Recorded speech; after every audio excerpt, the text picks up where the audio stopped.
Christmas trees. Welcome to December's edition of Green Fingered Tips with me, Mark Smith. It's December. We're talking about Christmas trees and Christmas tree care today. The one that I'm standing next to today is the one that's becoming possibly the most popular Christmas tree that you can buy these days, which is the Nordman fir. It's a great, very, very low needle drop. Some places are actually selling this as non-needle drop, but that is false. It will lose the odd needle. Non-needle drops are plastic. But the reason why I like Nordman so much is they've got very, very soft needles. They're great to work with. You can actually touch them without having to wear gloves, which is very, very important. And this will last you well into the new year with very, very little needle drop. It's the only complaint with most people is it tends to be quite wide at the base and a little bit sparse at the top, but that's the characteristics of this particular Christmas tree. Great lush dark green colour. If you wanted the same low needle drop but a little bit narrower, we have got just behind me is a Fraser fir, which, as you can see, is a lot more denser habit. The branches are a lot closer together, a lot more narrower, but great low needle drop, just the same as the Nordman fir. If you've got a very modern house, very small room, it's great for those little rooms, whereas a Nordman's better for a bigger room. But Frasers are just as good, but they are a lot dense. Some people again complain that it's just too dense, but both the Nordman and the Frasers are extremely popular these days, a lot more than the traditional Norway spruce, which is quite high needle drop if it's in a very, very warm room, certainly ones with radiators or dry heat. The best way to stop that from happening is obviously in the stand, pick a stand that can hold water and put water in. It helps with the smell as well, even with the Nordmans and the Frasers. It does help with the smell. You get the nice pine smell coming from the trees if you keep them well hydrated. And also a little tip is to use Milton sterilising fluid in the water. That helps retain the needles even longer. It actually breaks down the bacteria in the water, and the bacteria is the thing that makes the needles drop a little bit quicker. Over here we've actually got the blue spruce, which is a new one to me this year actually. I do have Norway spruce, which is a plain green one, but I had this in because it's got the really nice silvery blue needles of this. It's such an elegant tree, really fancy tree, and I was actually told recently that silvers and blues are in this year, so this is a very, very fashionable tree. But this also, a little bit like the Norway spruce, has got quite high needle drop, so it's better than the Norway spruce, but it's still high if it's in a very hot, dry room. So plenty of water in the tree stand just to help with the needle drop. As you can see, it's just a gorgeous colour when you compare it with the other colours of the plain green trees.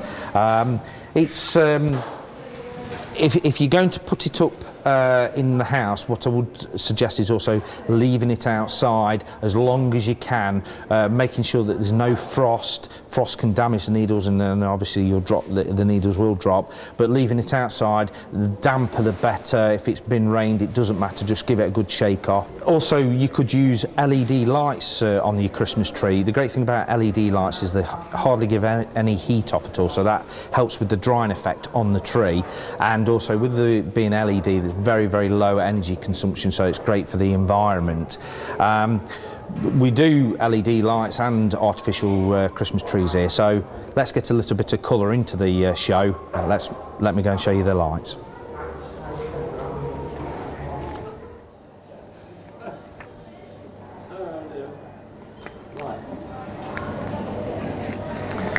So we've come into the Christmas castle where there's plenty of colour, plenty of Christmassy feeling. It really feels like Christmas now.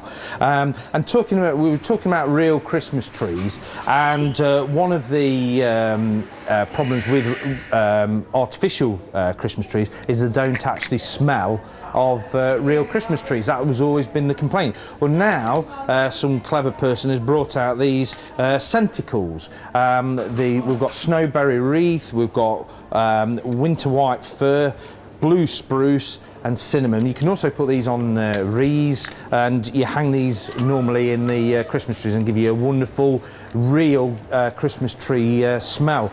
So just hide these right in the very centre of your artificial Christmas tree and they give you that lovely Christmassy smell. And because we were talking about the LED lights, this is LED lights. They come in a variety of colours, sizes and lengths. This one's ice blue LED lights. Great low. I mean, most of the lights that you buy these days are going to be LED. The old-fashioned bulbs which blow every year when you go and set them up, you don't get that with LEDs. They last and last for years and years. They're a little bit more money than regular glass bulb fairy lights, but they last you a very, very, very long time. Great for real trees, great for artificial trees, and these in particular you can be used outdoor as well as indoor, so great set of lights. So I would always recommend using LED lights on the trees.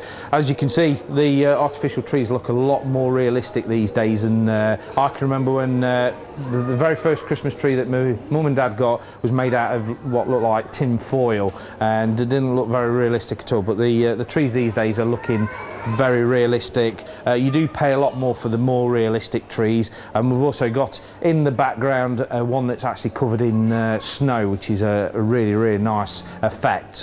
Gives you a winter wonderland effect in your house.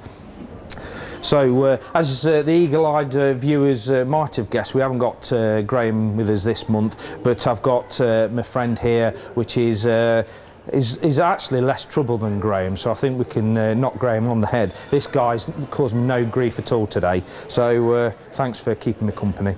So, we've got jobs of the month as we normally have, and because we're in December and it gets very, very cold at this time of year, you must remember to lag your outside water taps. Insulate your greenhouse for any tender plants that you may have put in the greenhouse to protect over winter.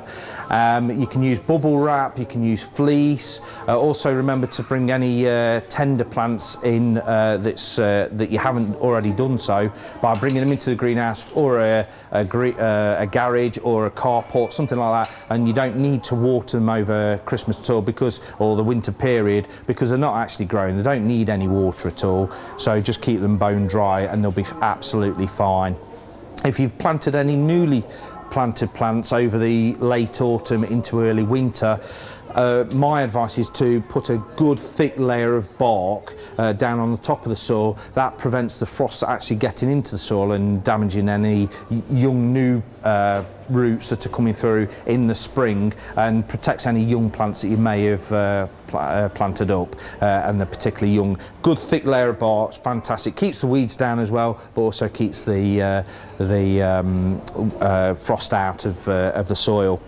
So that's really it for this month, but if you need to contact us here at the nursery, you can contact us the normal way, which is by telephone, which is 01332 700 800. If you want to contact us via email, there's info@Swarkestone Nursery, remember in the in Swarkestone.co.uk. You can get us that way. You can send us any questions, any photos, or even any video of any problems you may have in your garden. And you can find us on Facebook. We've got a very good active Facebook site. Again, putting in the search bar Swarkestone Nursery, remember the E in Swarkestone, and you'll find us there. We've got all sorts of events on, and coming up, talking about what menus we have in the restaurant, as well as features that we've got happening in the nursery as well. And remember, keep sending your questions in. We will have those on future programmes and in the new year. So it just remains me to wish everybody a happy Christmas, and we'll see you in the new year.